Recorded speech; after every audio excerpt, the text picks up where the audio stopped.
Magandang hapon pong muli sa inyo mga kapatid. Sa araw pong ito ng Biyernes ay nagpapasalamat po tayo sa Panginoon na sa linggong ito ay nakikita po natin ang hayagang pagkilos ng Diyos sa pagbibigay po sa atin ng proteksyon at provision.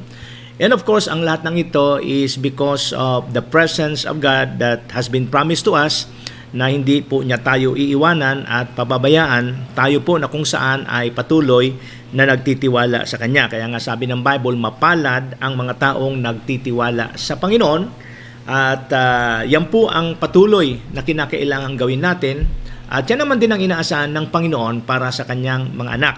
The moment na mawala na po ang pagtitiwala natin sa Diyos, ibig sabihin nun ay magtitiwala na po tayo sa ating sariling lakas, doon po natin mararanasan na ang buhay ay magiging stressful at magiging burdensome. Kaya nga po, ang pamanig ko sa inyo, as long as we are alive and as long as we continue to live on earth, dapat palalim ng palalim ang ating relasyon sa Panginoon, patibay ng patibay ang ating pananampalataya. At pag ganito po ang nangyayari sa atin, sabi ng Bible, there is no weapon that is formed against us will prosper. Sa Biyernes mo ito ay ating itutuloy yung ating pong pag-aaral, okay, na mayroon pong serye, itong title sa ating series study na Living Under Open Heaven. At nung Wednesday po ay sinimulan kong talakayin under this study yung pong what makes a strategic man. What makes a strategic man? And again, I want to read it from Matthew chapter 3 verse 1 to 12. Ganito ang sinasabi. Now in those days, John the Baptist came, preaching in the wilderness of Judea, saying, Repent, for the kingdom of heaven is at hand. For this is the one referred to by Isaiah the prophet when he said, The voice of one crying in the wilderness, Make ready the way of the Lord, make his path straight. Now John himself had a garment of camel's hair and a leather belt around his waist, and his food was locust and wild honey. Then Jerusalem was going out to him, and all Judea and all the district around the Jordan, and they were being baptized by him in the Jordan River, as they confessed their sins. But when he saw many of the Pharisees and Sadducees coming for baptism, he said to them, You brood of vipers, who warn you to flee from the wrath to come. Therefore, bear fruit in keeping with repentance, and do not suppose that you can say to yourself, We have Abraham for our father.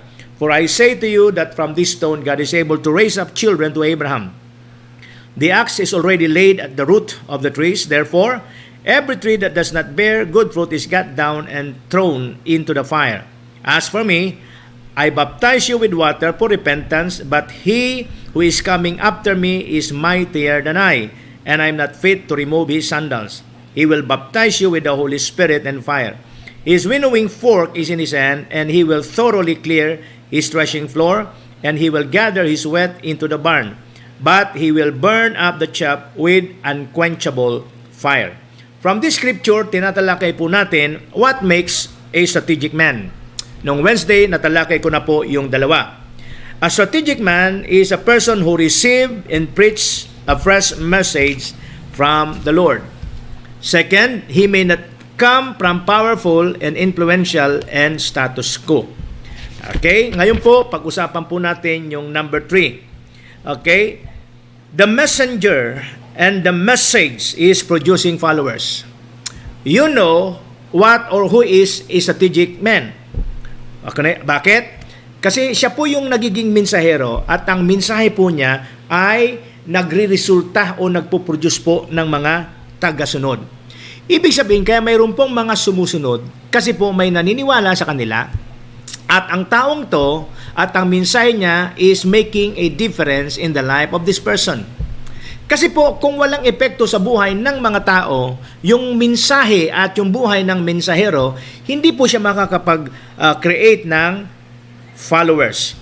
In Matthew chapter 3 verse 5, from the same passages of scripture, ganito sinasabi, Then Jerusalem was going out to him, and all Judea and all the district around the Jordan. So wherever he went, saan man siya magpunta, mula sa countryside at mula po sa city, mayroon pang sumusunod sa kanya. Maging ang mga taong nasa city, walang pakialam kung madalas po si John ay nangangaral sa mga countryside. Maski po sila ay nasa city, sinusundan po nila si John. Bakit? Kasi yung buhay po ng strategic man at yung mensahe po ng strategic man na to is truly making a difference in the life of these people.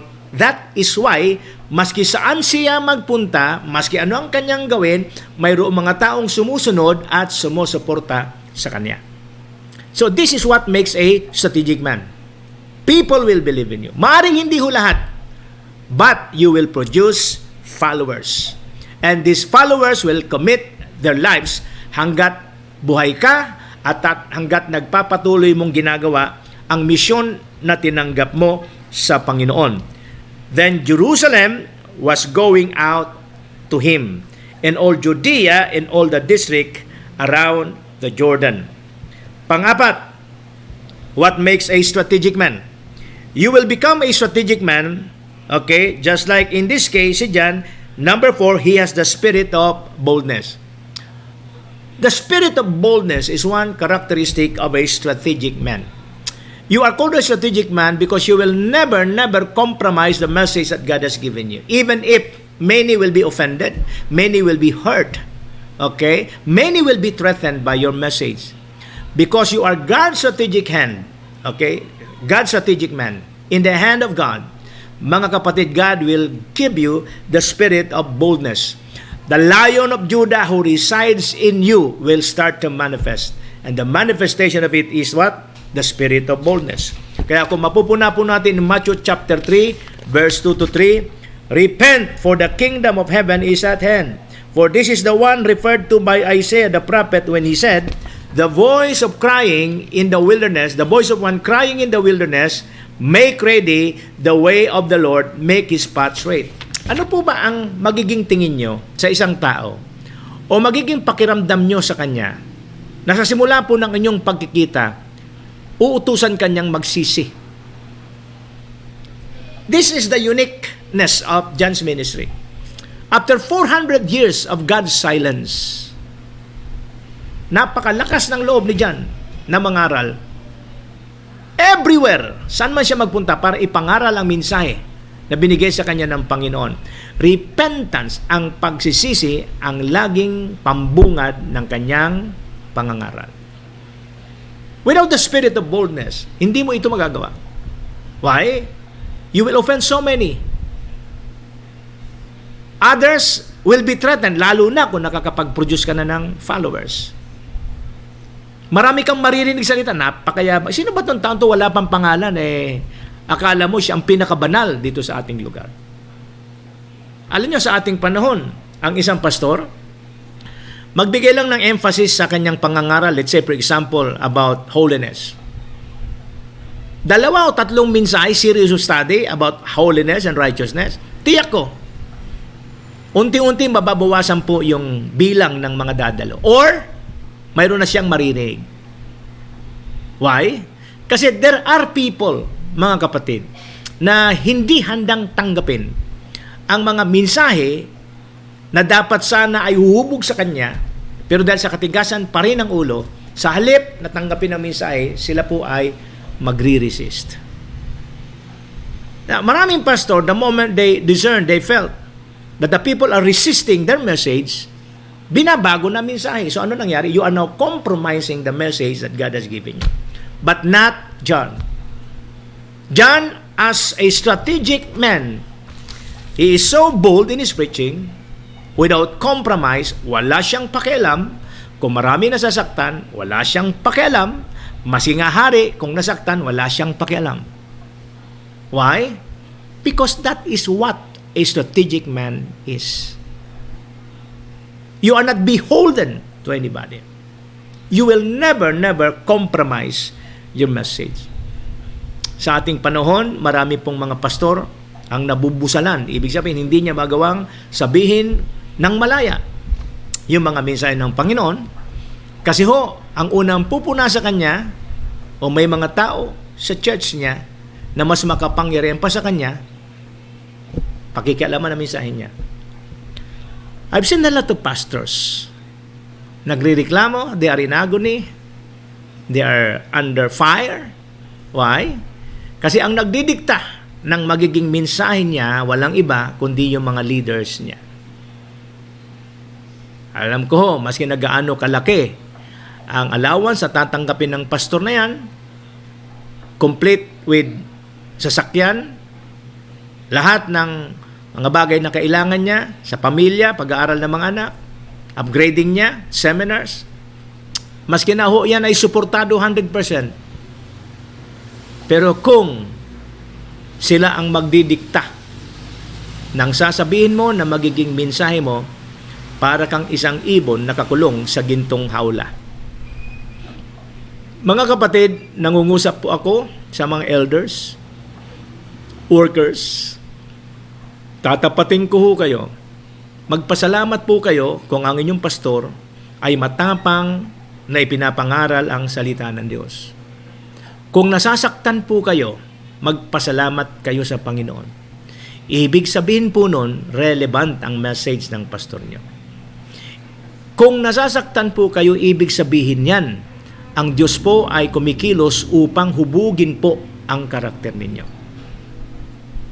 Kung tinatamaan po kayo, mga mananampalataya, mga manggagawa, the mere fact na tinatamaan ka, ibig sabihin yan, mayroong gustong itama ang Diyos sa buhay mo. At ang ginagamit ng Panginoon ay walang iba kundi yung pastor mo. Ngayon, kung dahil sa ikaw ay mas mayaman sa iyong pastor, mas may pinag-aralan sa iyong pastor, palibasan nasasaktan ka, natutokso ka ngayong busalan ng iyong pastor. Pagbantaan ng iyong pastor na huwag ka nang mag-series ng ganitong mensahe sapagkat marami ang offended, pero ang totoo ikaw lang ang offended, mag-isip-isip ka. Mag-isip-isip po tayo. You see, we cannot, hindi po natin pwedeng ibilanggo ang salita ng Diyos. Because the moment we try, alam po ba ninyo in history, mayroon pong attempt yung mga kalaban ng Panginoon na ipagbawal ang salita ng Diyos. Nagkaroon po ng krusada na sunugin ang Biblia. Nagkaroon po ng krusada na wag nang maglimbag ng Biblia. Pero until now, makikita po natin, still, the Bible is still what? Ito pa rin ang aklat na pinakamabili sa buong mundo. We cannot stop the Word of God from being preached. And we cannot be choosy in preaching the Word of God.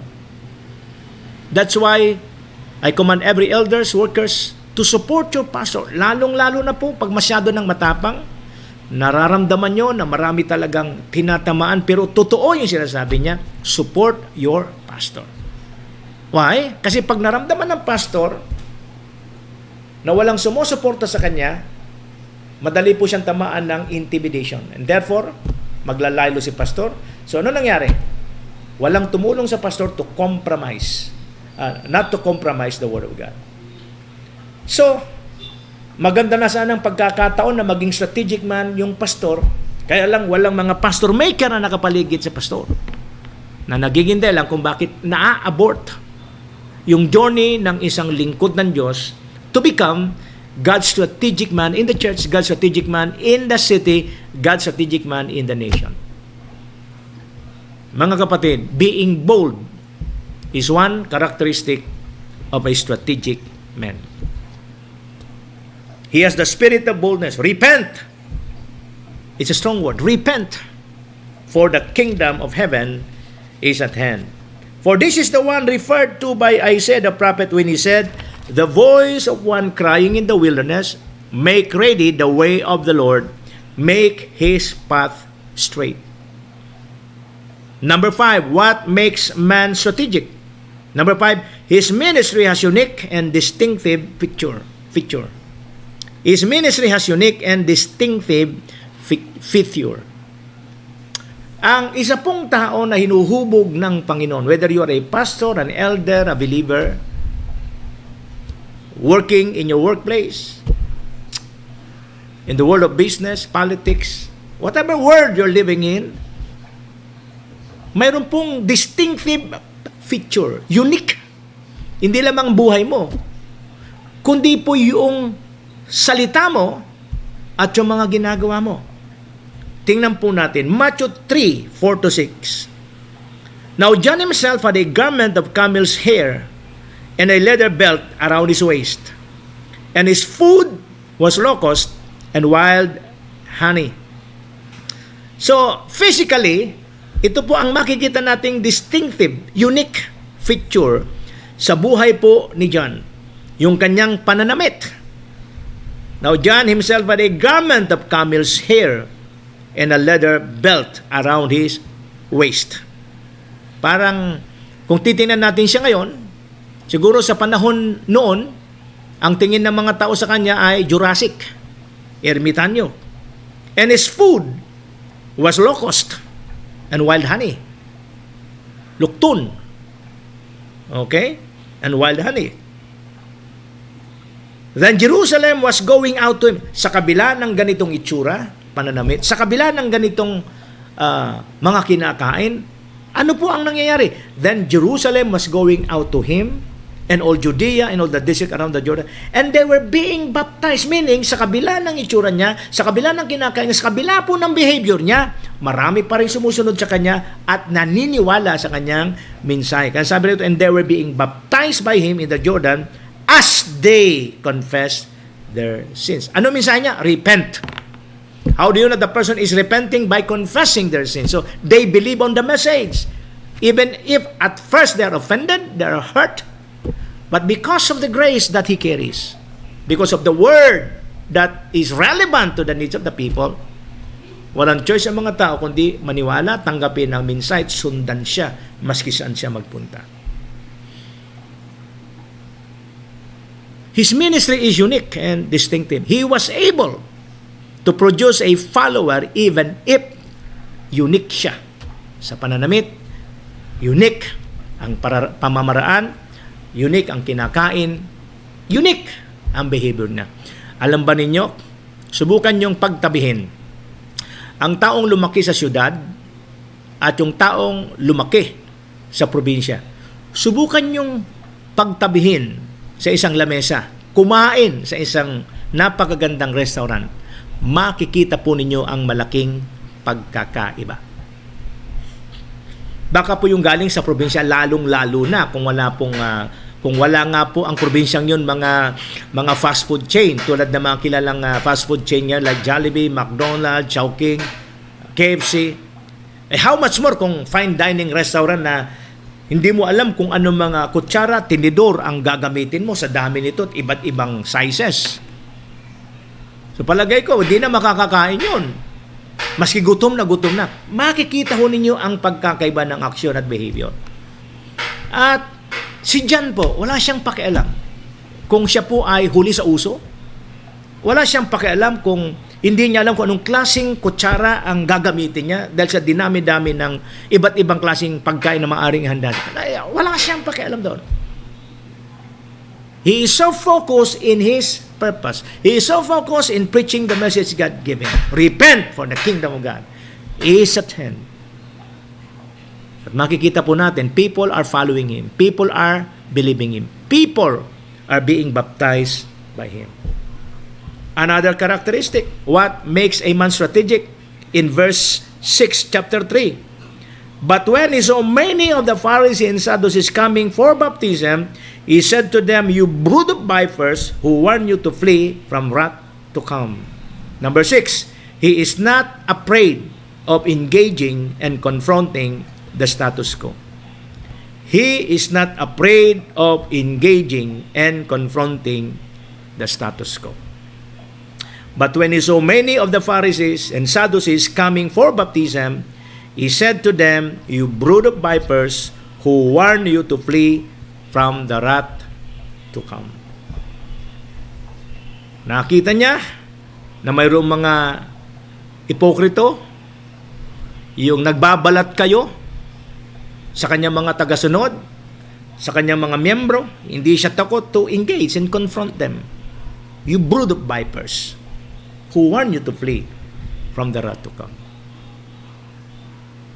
Alam po ninyo, sa isa pong typical na pastor ngayon, kung mayroon kang nakitang miyembro mo na nagbabalat kayo, palagay ko, if you want to engage that, yung kanyang hypocrisy, medyo sugar-coated ang magiging approach mo. Medyo mag-iingat ka kasi nga ayaw mong ma-offend. But not a strategic man. He is free to speak what is in his mind. He is free to speak kung ano ang kanyang nakikita at kanyang nararamdaman. Whatever the cost, whatever the result, he will never compromise the message and the grace na kanyang tinanggap. Wala siyang pakialam kung yung taong yon ay mas mataas kaysa sa kanya o mataas ang estado sa lipunan. He is not afraid of engaging and confronting the status quo. Number 7, Matthew 3:8-10, therefore bear fruit in keeping with repentance, and do not suppose that you can say to yourself, we have Abraham for our father, for I say to you that from this stone God is able to raise up children to Abraham. The axe is already laid at the root of the trees, therefore every tree that does not bear good fruit is cut down and thrown into the fire. So ano ibig sabihin nito? His message is strong, sharp, and provocative. His message is strong, sharp, and provocative. Therefore, bear fruit in keeping with repentance. Hindi po siya basta-basta naniniwala sa mga iyak at hagulgol. Hindi siya na-impress kung naghahalo na po yung iyak, luha, at saka yung uhog. Wala siyang pakialam kung gaano kalakas ang paggagulgol at pag-iyak. Ang sabi niya, therefore, bear fruit in keeping with repentance. I want to see fruit. I want to see the change of life. And do not suppose that you can say to yourself, we have Abraham for our father. Huwag mong sabing anak ka ng Diyos. For I say to you that from this stone, God is able to raise up children to Abraham. Huwag mong pagmalaki na ikay anak ng Diyos. Alam ko ang katangian kung sino ang anak ng Diyos. Alam ko ang behavior ng totoong mga anak ng Diyos. At kung hindi mo kayang ipakita yon sa pamamagitan ng pagbabago ng iyong buhay, God is able to raise it in the life of others. Tandaan ninyo, may naunang nahuli, may nahuling nauuna. The axe is already laid at the root of the trees. Very provocative, very sharp. The axe is already laid at the root of the trees. Therefore, every tree that does not bear good fruit is cut down and thrown into the fire. Ganon katalas. Kung mapupunaan nga natin dito, parang walang ka-grace dito si John. But, he is so sharp, he is so strong, he is so provocative. That is what a strategic person is. Hindi lang sapat na mayroong mga mass of followers sumusunod sa kanya. He wants to form them. Come, follow me, and I will make you. To form and make a follower, hindi nila kailangan ng mga sugar-coated messages. Pag mayroong mali, sabihin nating mali. Para maituwid ang mali, kinakailangan pagsisihan. Para mapatunayang ito'y pinagsisihan, ipakita natin kung ano ang dapat gawin. Dahil kung hindi gagawin ang nararapat, ano sabi rito? Ano ang susunod na mensahe? The axe is what? Already laid at the root of the trees. Ito pong si John, mahilig din po ito sa mga series of messages. Pag hindi mo ginawa, ganito mangyayari sa'yo. The axe is already laid at the root of the trees. Therefore, every tree that does not bear good fruit is cut down and thrown into the fire. Clear, precise. Kaya sino man po ang makarinig sa kanya, dalawa lang ang pwedeng gawin. Either totoong magsisi tumalikod. That's the only two choices. Yung maglalaro, yung mamamangka sa dalawang ilog, lagi nasa gitna, hindi po kayo tatagal. Hindi tayo tatagal sa presensya ng isang mangangaral, ng isang pastor who are strategic in the hands of God. Pag hindi po kayo until now marunong mag-tithes, He will call you a robber. Ganun po siya katindi. Number 8. Matthew 3:11-12.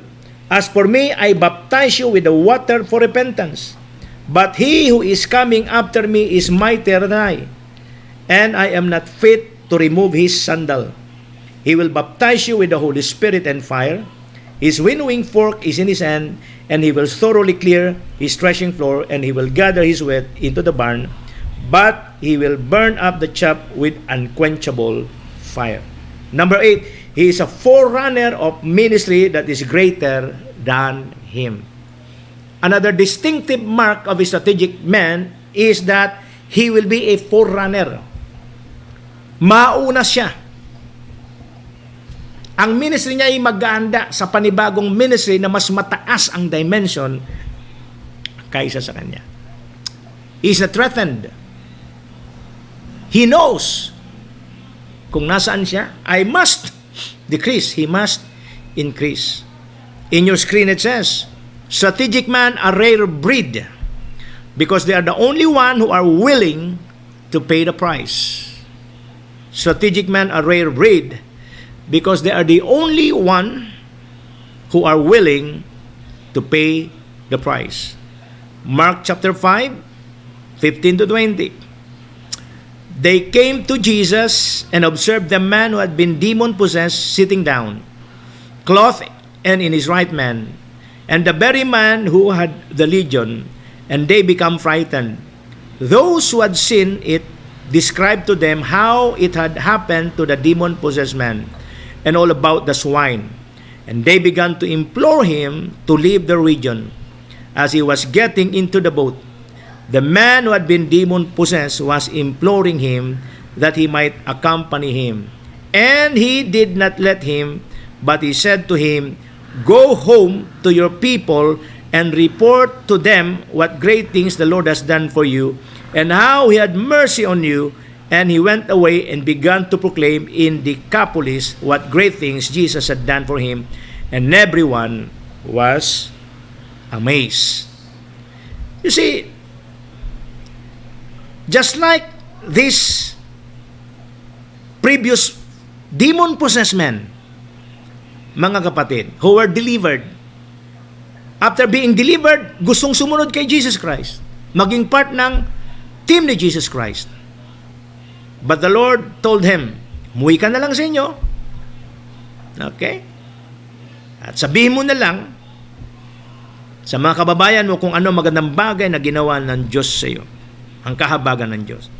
Ang sabi ng Bible, he went away and began to proclaim in Decapolis what great things Jesus had done for him. And everyone was amazed. Imagine the impact of the life of this delivered man affected 10 cities. He was willing to pay the price of reaching the people in those 10 cities. Maski walang financial supporter, maski walang kasama. For him, as the Lord has told him, sapat na yung mensahe. Anong mensahe? Anong ginawa ng Lord sa kanya? Sapat na yung mensahe na dati ganito ako, ngayon ganito ang nangyari sa akin. Sapat na ho yun. Just telling the people his previous life and what happened after he met the Lord Jesus Christ. Yun lang ang mensahe niya. And he is willing to pay the price in reaching those people within 10 cities. He is a forerunner of ministry that's greater than him. Makikita po natin in the story of this demoniac who was delivered that geographical anointing is given to God's strategic man. Geographical anointing is given to God's strategic man. This demoniac who has been delivered, God gave him the anointing, and that anointing causes him to reach the people within the 10 cities. Decapolis means 10 cities. Decapolis. 10 cities. You shall be my witness first in Jerusalem, Judea, Samaria, into the uttermost part of. Naniniwala po ako, God will address you as His strategic man without giving you a field, a territory to conquer. Ulitin ko, God will not make you a strategic man without giving you a field or a territory to conquer. At malalaman mo na yung lugar na yon is a territory that God has given you to conquer because your ministry will thrive there. You will what? Produce followers. People will believe in you and they will become your followers. So these are what makes a person strategic. So, the purpose of an open heaven, letter A, to make us access the resources of heaven. Letter B, to make us God's strategic man. Without God opening the heavens above us, without us living under that open heaven, we will never become a strategic man. But, makikita po natin that when God wants to do something on earth, His strategy is always a man. And that man, God will call. That man will form. That man, God will raise up. Okay? To execute God's strategy sa isang lugar. So, pinakita ko po sa inyo mga kapatid. Hallelujah. Yung mga palatandaan na makikita po natin sa buhay ng isang strategic man. Ano yon? Number 1, he received and preached a message from the Lord. Number 2, he may not come from powerful, influential, and status quo. Number 3, the messenger and the message is producing followers. Number 4, he has the spirit of boldness. Number 5, his ministry has unique and distinctive feature. Number 6, he is not afraid of engaging in confronting the status quo. Number 7, his message is strong, sharp, and provocative. Number 8, he is a forerunner of ministry that's greater than him. This is what makes a strategic man. Number 3, or letter C, purpose of an open heaven. To make us unstoppable in advancing the kingdom of God. To make us unstoppable in advancing the kingdom of God.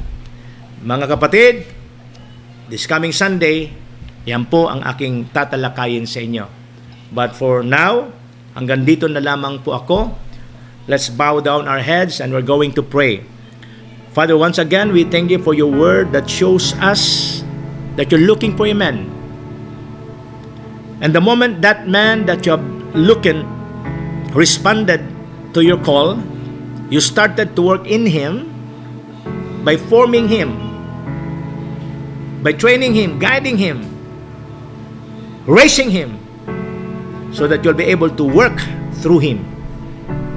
Today I declare, Father God, in Jesus' mighty name, everyone who are watching and listening, Lord God, to this daily streaming, with this message about living under open heaven, and in the segment of this teaching, Lord God, you're showing us that you are looking for men by which you want to raise up a strategic man. Dalayan ko, Panginoon, what makes a strategic man is now very clear to us. Because the moment a truth and a principle is clear, Lord, it will help us flow with the process of forming, the process of raising, at mas magiging madali po para sa amin ang tumugon po sa iyo.